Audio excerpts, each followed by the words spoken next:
Hello everyone and welcome back to another episode of Derd's Backyard Garage.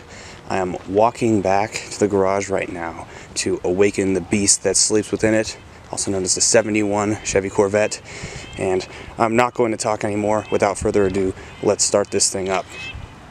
So in case you guys didn't know, this is a 454 bored out to a 468. It's got roller rockers, race heads, 850 double pumper quick fuel carb, man, just everything to make this thing fast. External oil cooler. It's either 11-to-1 or 12-to-1 compression.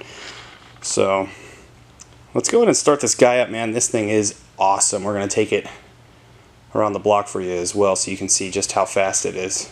Let's get going.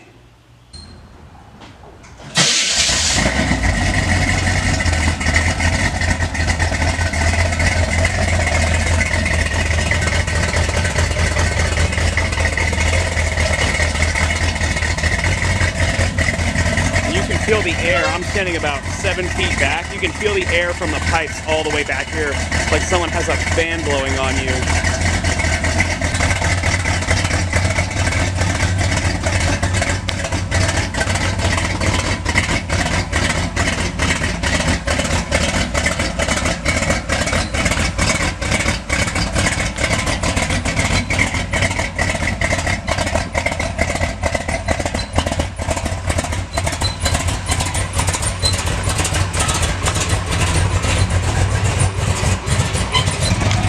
All right, here we go.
Alright guys, we're back home. Seriously, comment and let me know what you guys think. Let me know what you want to see. I'm happy to do whatever you guys are looking for. So this is the 71 Corvette. Hope you guys enjoyed.